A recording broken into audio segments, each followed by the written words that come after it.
যথাযোগ্য মর্যাদায় ভাষা শহীদদের স্মরণ করছে গোটা জাতি। কেন্দ্রীয় শহীদ মিনার সহ সারা দেশে স্মৃতির বেদিতে উপচে পড়া ভিড়।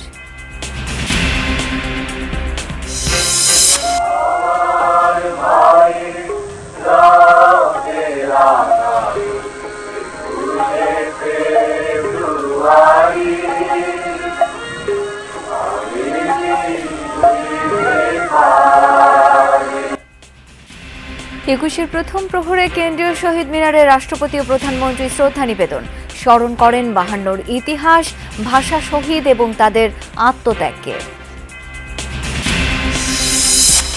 ভাষা শহীদদের প্রতি গভীর শ্রদ্ধা জানালেন নতুন মন্ত্রিপরিষদও। বিএনপির পক্ষ থেকেও স্মৃতির বেদিতে দেয়া হয় ফুল। একুশকে মর্যাদাবান করার জন্য আরও বেশি চেষ্টা করেছি। আগামীতেও ইনশাআল্লাহ আমরা জাতির সমস্ত ইতিহাস, ঐতিহ্যকে, সংস্কৃতিকে ধারণ করে যথাযথ মর্যাদার সাথে সবকিছু আমরা পালন করব। আমরা এখন জনগণের স্বপ্নকে পূরণ করার কাজে আত্মনিয়োগ করব। ফুল দিয়ে শ্রদ্ধা জানালেন সংসদের বিরোধী দলীয় নেতা ও জামায়াতের আমির ডাক্তার শফিকুর রহমান। আজিমপুরে শহীদের কবরে দোয়া পাঠ।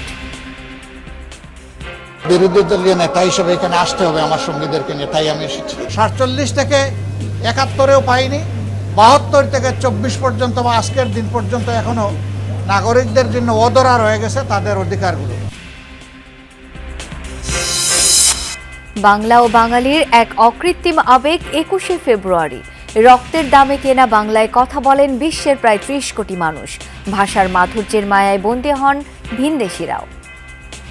বাংলা ভাষা এবং বাংলা সংস্কৃতি আমাদের পরবর্তী প্রজন্মের কাছে পৌঁছে দেওয়া। এই জায়গায় ঢাকা বিশ্ববিদ্যালয় ছাত্র তাদের ভাষা অধিকার জন্য মিছিল করেছিল।